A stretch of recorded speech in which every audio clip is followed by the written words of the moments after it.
I'm Nicole, and this presentation is all about tactile media within the blind community. And kind of to just give you guys a quick overview of my background so you kind of understand the context of what I'm saying. So I'm a first-year PhD student at University of Colorado Boulder. My program is called Technology, Media, and Society, where I'm specializing in tactile media specifically. I kind of got into the field by working in my undergraduate disability service office, managing their tactile list for about 5 years. And I did the math once, and I produced probably about 15,000 graphics in that time, all for textbooks. So kind of just what I want to go over with you guys today, just like a general outline of tactile media and methods for making them, and then the design principles that extend between those medias, just good design practices, a huge list of existing resources, and then kind of to end things off by addressing some areas of needs that there still are, and possible research topics. And there will be a slide share link at the end, so you guys can refer back to any of the slides, because there are quite a few links and things, so you don't have to be like frantically writing notes. So just to clarify, when I'm saying tactile media, that's kind of just a blanket term for tactile graphics and tactile art. My experience is primarily with tactile graphics for textbooks, and those are kind of on the more objective end of things, so graphs, diagrams, maps. Basically, whenever there's a specific piece of information that needs to be conveyed, that would be classified as a graphic. Tactile art is on the more subjective side, but it's definitely still a thing, so I wanted to include it. So, types of media, microcapsule paper is the one I have the most experience with. It is the one that my production lab made primarily our graphics with. So the images are a close-up of somebody touching a swelled graphic, and then at the top, well, I guess I should explain what it is. So microcapsule paper is essentially just reactive paper to carbon-based inks. So then when you introduce it to heat, it swells up, and that's what the two top pictures are of, going through the swell machine and then being puffed up. And the final image is just a raised line map made with swell paper. So another really common method is Thermoform, which is essentially just vacuum forming a piece of plastic over a master file. And I don't know if you guys had a chance to look at any of the maps that were made for this conference, but this is the method that they were made in. The images, there's an image of somebody reading an anatomy graphic made with Thermoform. There's also a snail diagram and a cell diagram. Embossers are also pretty common, especially in like schools for the blind or where people have access to embossers. Essentially what it is making an image out of the Braille matrix instead of just the Braille text.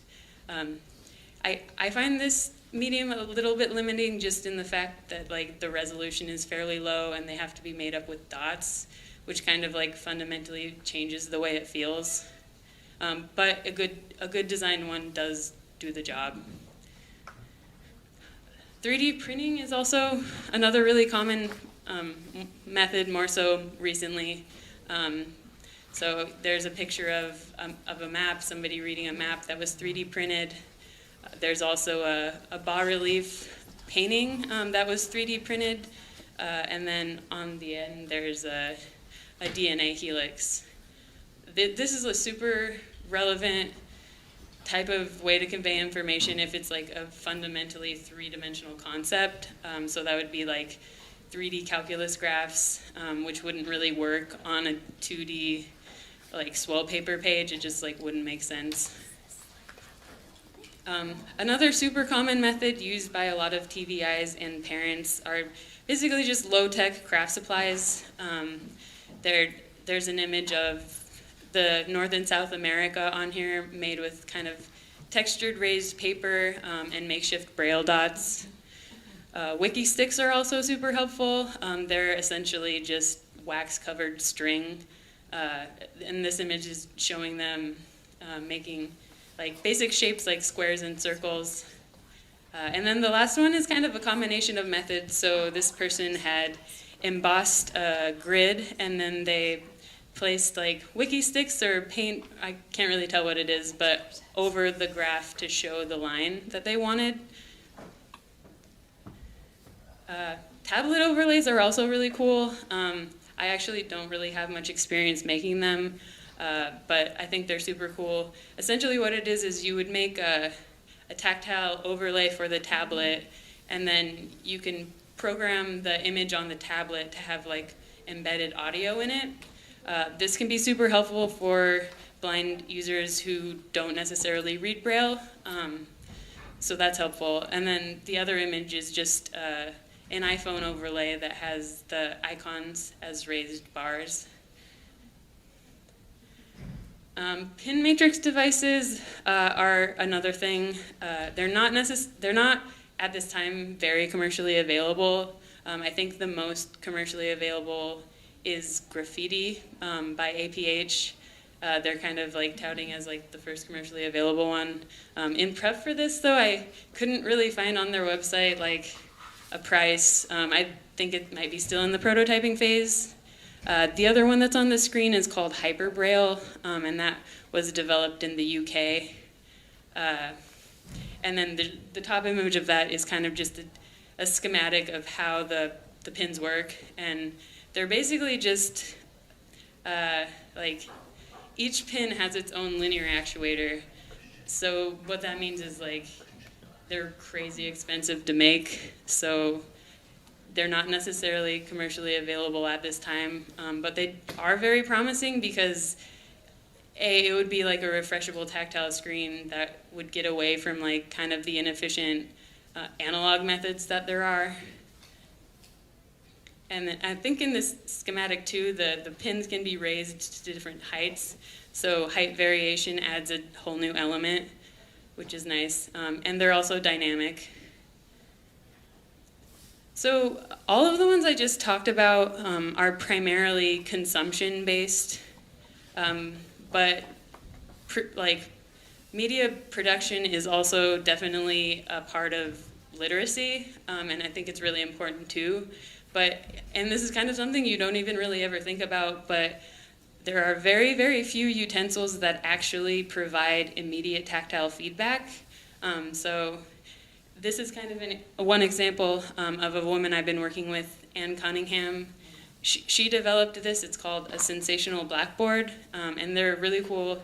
It's essentially just like a pad of rubber, but when you write on it with just regular printer paper and a ballpoint pen, it kind of like breaks the paper fibers so that it causes the line to like raise immediately.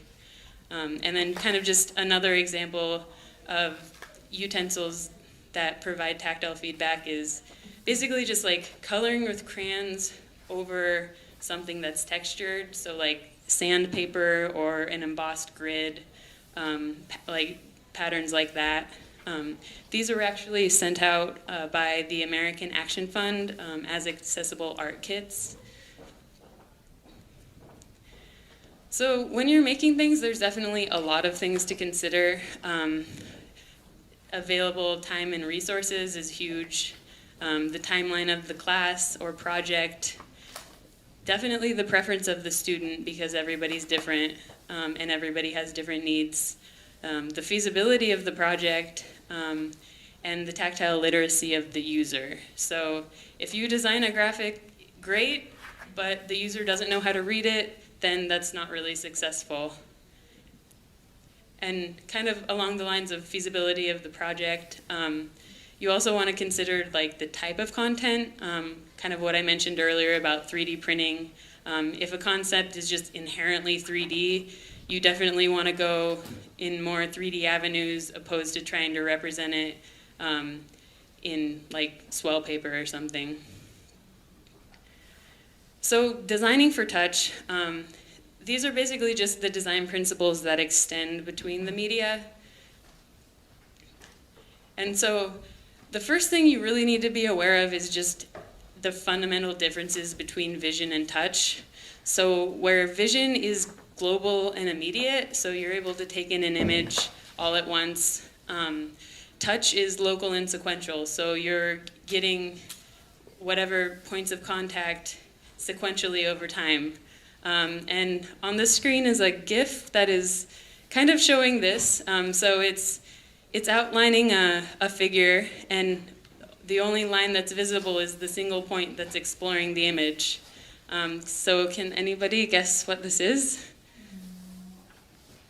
No one? It's a clover. It's a what? It's a clover, like a four-leaf clover. But yeah, so I adapted these from tactilegraphics.org, and this website link will be at the end of the slides, so you can refer back to it. But this was a site made by Lucia Hasty, who was one of the BANA guidelines co-authors. And so basically she broke it down like this. Movement plus texture equals tactile perception. The 1/8 of an inch rule, which is basically just our fingers cannot distinguish things smaller than an 1/8 of an inch. So this kind of makes spacing huge, and it also means that you really have to simplify visual elements because you can get a lot more information in a visual diagram versus a tactile diagram. Contrast in textures, variation in heights, and then orientation to graphic. And what I mean by orientation to graphic, that can be in the form of like just a notch in the top corner that will tell the user that it's in the right direction. And then also, that can also mean a descriptive title and caption at the top of the image that will let the user know basically what they're looking at and give them clues to how to read it. So this is the list that I came up with at my time at Central Access, and it kind of iterates on a lot of what Lucia had said too, and these are pretty specific to microcapsule paper because that was all we were using. So contrast is huge, spacing is huge, consistency also very huge. That's kind of a whole can of worms. I'll go into basic identity tags in the next slide. And then simplification of visual elements. So basic identity tags are essentially just the abstract semantically neutral elements that are used to make the image. So those are the points, lines, and aerial textures. And I think at Central Access, how we address this, we had a standard set that we always used, and we had certain dashes that were always used for certain things, and points as well. And that, it's a can of worms, I'll go into it a little later. But the image on the right is actually kind of a really cool study that was done in Germany in 2017, where the team basically, they designed a pattern set and they not only tested it between itself to see if the textures could be distinguished between one another, but then they also tested the textures between 3 different mediums, which were microcapsule paper, an embosser, and then a pin matrix device, and those are the 3 columns you see. And I actually haven't had a chance to use this, but I would really love to implement it, because they were pretty rigorous about the study, and I think that should be applied to all basic identity tags that should be standardized, which would really improve readability for users. So this is kind of an example of what I've been talking about.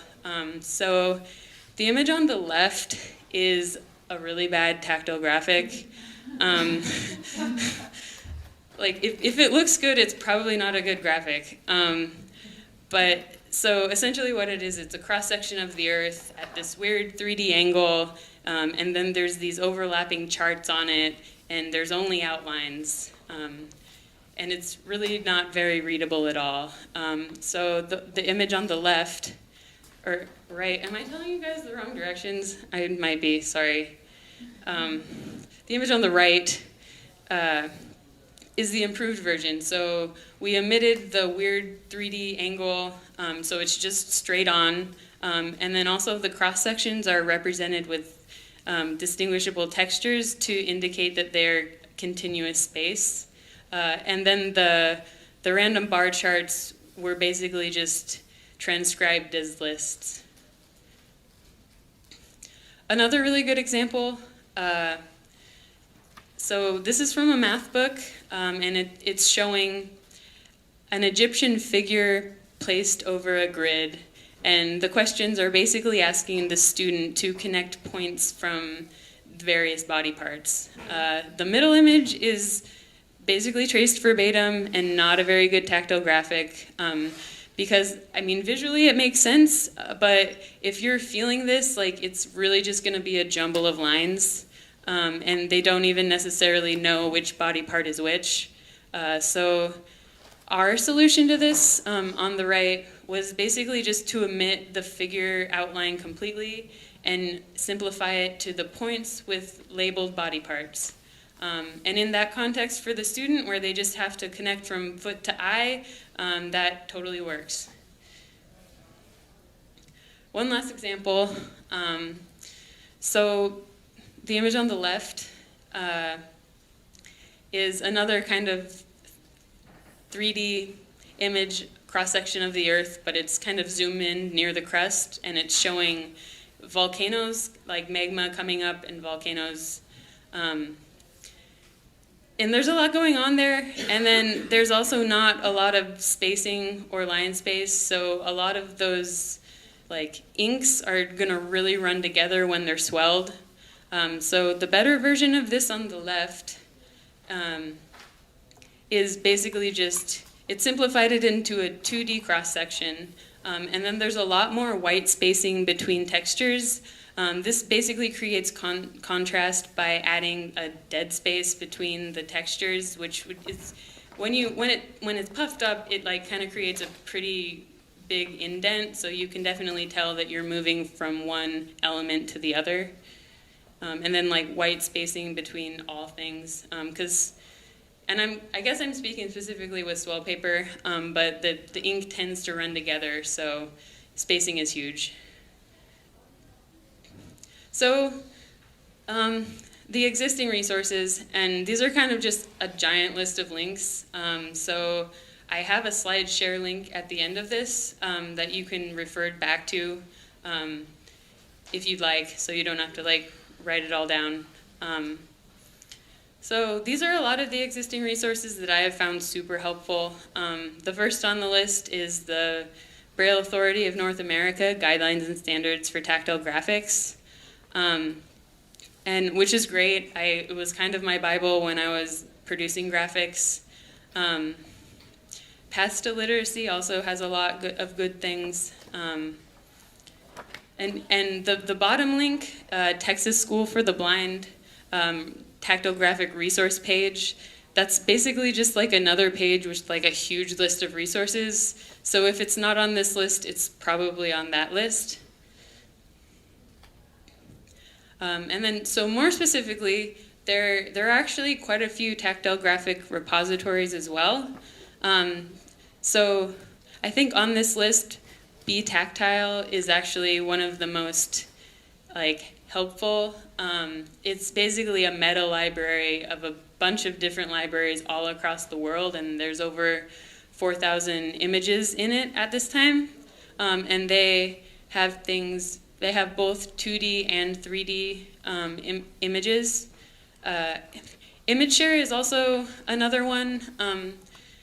They're kind of in their infancy stage currently. I worked on a project with them a couple years ago where I provided about 300 open source graphics for their collection.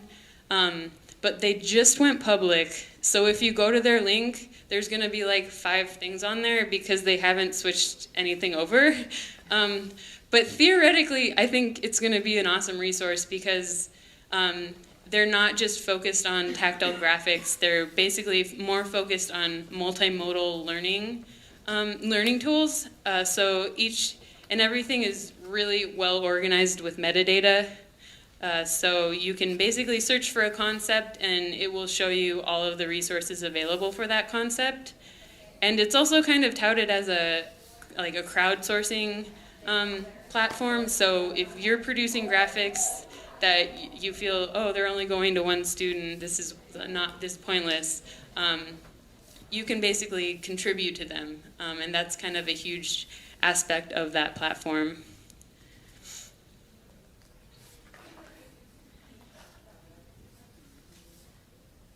So areas where these existing resources fall short, and I don't mean to harp on anybody if anybody's like super into any of these. This is kind of just my opinion.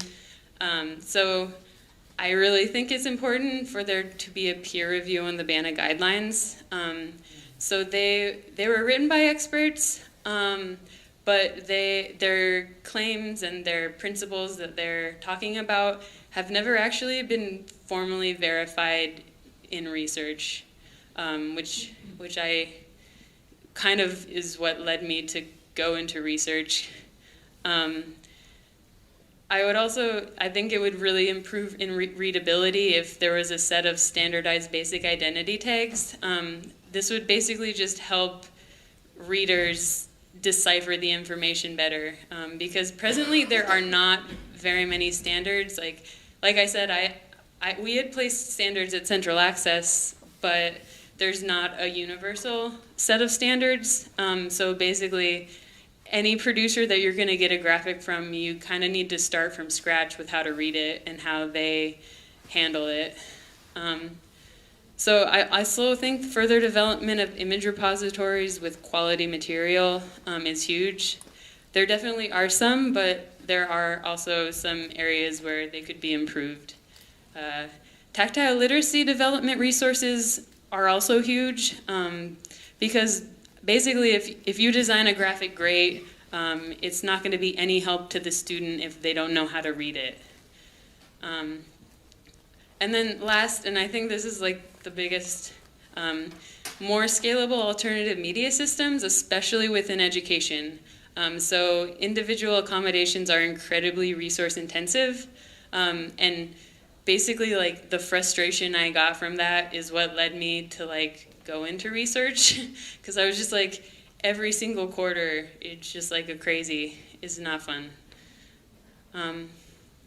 So yeah, further technology advancements that are needed that would improve content availability by moving away from some of the inefficient analog methods.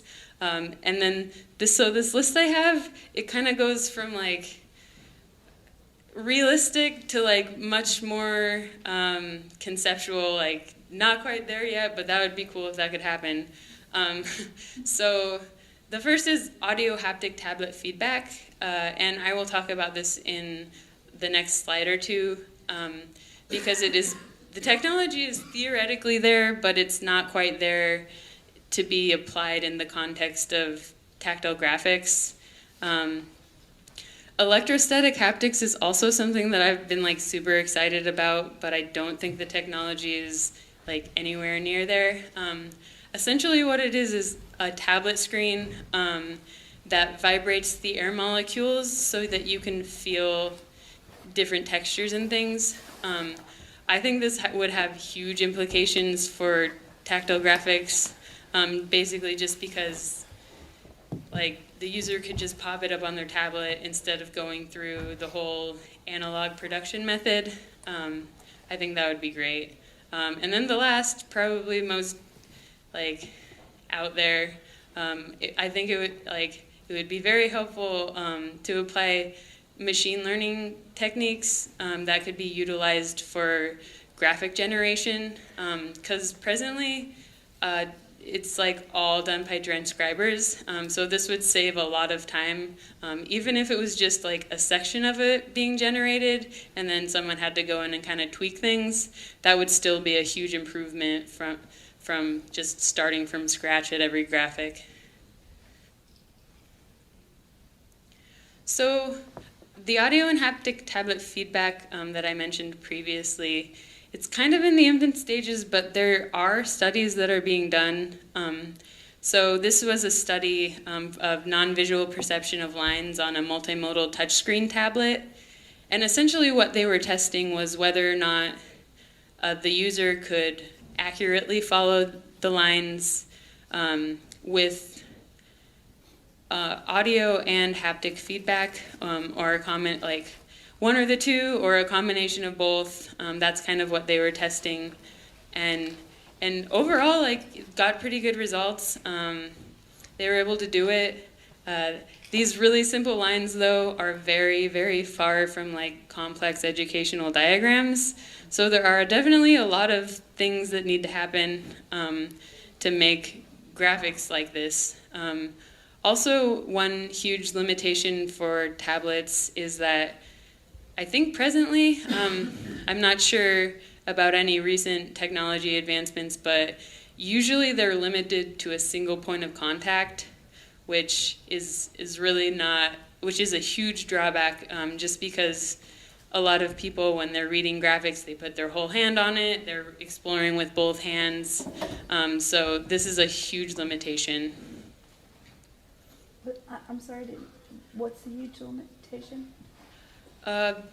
Basically, like, instead of like exploring a graphic with both your hands freely, you can only have one point of contact on the screen. Yeah. Okay. Gotcha. Yeah. Makes sense. So, kind of the next step for that haptic and audio research, we're kind of working in at the university that I'm at. I'm working with the FET interactive simulations, and they have a lot of accessibility measures that are currently in place. And actually, one of the researchers that worked on that last haptic project, she's coming onto the team too, so I'm like super excited about that. But yeah, they're working on an accessibility initiative, which includes a lot of simple or dynamic descriptions, alternative inputs, sonifications, things like that. But I think it would also be cool, like, if you could apply that type of like haptic feedback to these types of dynamic things as opposed to just a static graphic. And that was it. I might have went quick, but I'm definitely open for any questions or comments. Me? Sure. Okay. Yeah, so did you like say that you had tactile graphics with you? Yes.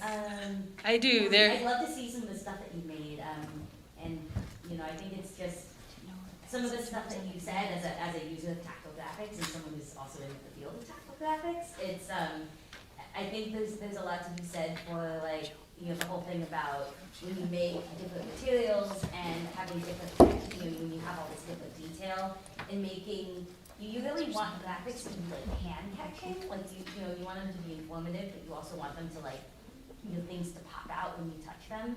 So I think that, you know, a lot of times this sort of is something that people think about, like, you know, there's a lot of times when I've, as a blind person, seen people be like, oh yeah, like, we made this thing really tactile and it's so cool, but then you touch it and you're like, this is a tactile blob. So Right. I think it's like really great that they're doing this, and you know, there's so much that can go into experimentation, that can go into figuring out, okay, like, what's a great graphic, you know, and what is not.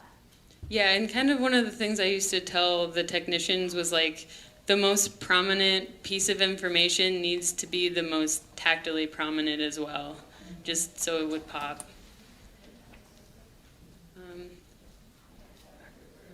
Should I? Yeah, so I just have a point of encouragement, I guess. So I want to really encourage you to keep moving forward with the insistence that things be tested empirically, and not just we allow, what we tend to do is allow small groups of people to determine best practices, which they assemble out of their heads. Right. And maybe they're really smart people, but maybe they've overlooked something even better. And you know, any group of people with sort of a vested little chunk of power want to hold on to that. And they're not always amenable to you when you say, yeah, but I've got some research that shows that maybe this thing that you made up out of your head could be improved. And so you would take, I probably already have taken a lot of pushback from that. But I think it's really important as a commitment to the community that people insist that, that things that they think are nice are not the standard, that the standard become things that are effective and things that are tested. Right. And in the blue shirt, or, The graphics that I was looking at in the book, I really like the fact that you have like the blank pages in between. That really helps. And I totally agree with you when it's more raised graphics just on a Braille embosser. I mean, those get really, you know, they're hard to keep, you know, yeah. as a good quality. But I've got to say, it's so nice to have really any type of graphics. You know, like, for example, and it's just so important with math and science, especially, you know, even though it was 20 volumes of Braille, I had a portion of a discrete mathematics book put into Braille, and the graphics and stuff in there were just invaluable. You know what I mean? They're just, for that course, I mean, it just, Right. it's so beneficial having the graphics available in math and science and tech stuff.